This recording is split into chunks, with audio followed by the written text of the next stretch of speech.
Well, hello, and welcome to another episode of Dave and Cali, where you never know what I'm going to talk about. Well, today's episode is only for Californians. We have a new law, and it derives from SB 1383. Jeez, God,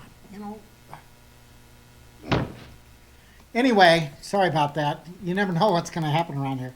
Anyway, SB 1383 is a new law about composting, or at least the waste management people do composting, and making it mandatory that you get new bins and new ways of going through the process of making sure that you separate everything and put compost biomaterial into these containers without being mixed in with something else. You can't throw it away in your regular trash. Now, we've been doing this for quite some time, but not to this detail. Usually at waste management, they go through and they separate all this stuff, by hand. So I'm looking at it as they're wanting us to make their job easier. And, I get it. It's about the environment. And we all want to utilize things and maximize and not pollute and, not trash up our world. But what's going on is unprecedented. It's completely different than any other of all the environmental things that have been imposed on businesses and even the people of California.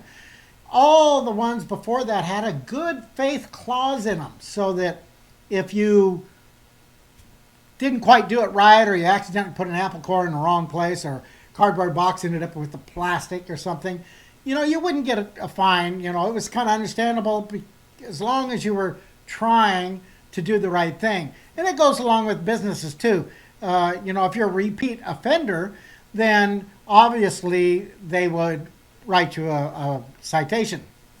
But what's happening in SB 1383 is there is no good faith clause. It's an absolute law. You get caught, you get cited, you get a fine. And it starts out right at the bottom.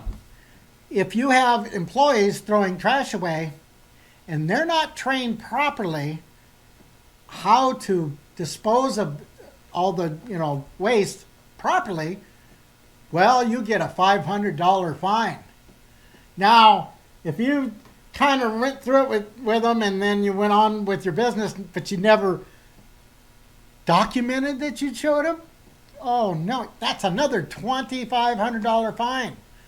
Absolute. So you better make sure that you're documenting everything that you teach your employees.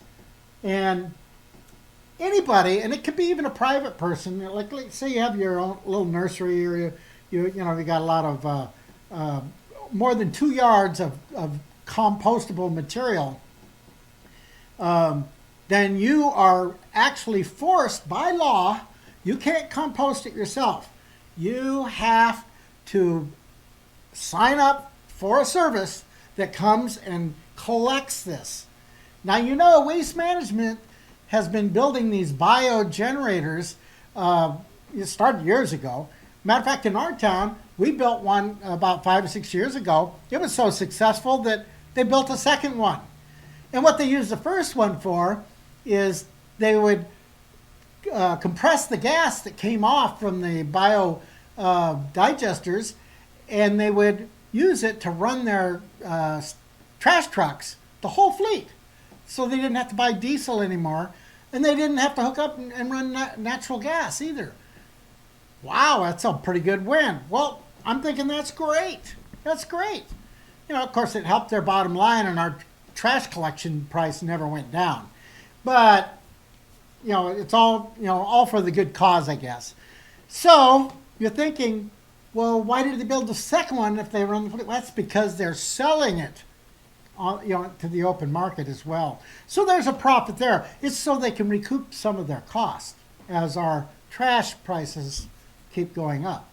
Anyway, so one of the things that they've done that's really, really strange is the state has given the authority for the cities and counties to facilitate these thousands of auditors and the auditors is what they call them. They don't call them inspectors. They're auditors. They're going to come and audit your business, and they're going to start right at January, and they're going out right away. And if nothing else, they're going to create a bunch of shock so people start complying right away.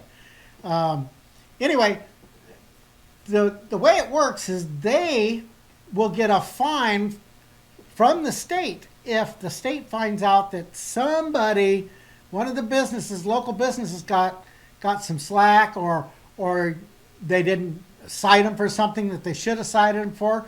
So they would get like a $10,000, and that goes to the city. So of course, obviously, the city is going to absolutely make sure that they don't give anybody any leeway, and that's the whole point of this penalty system.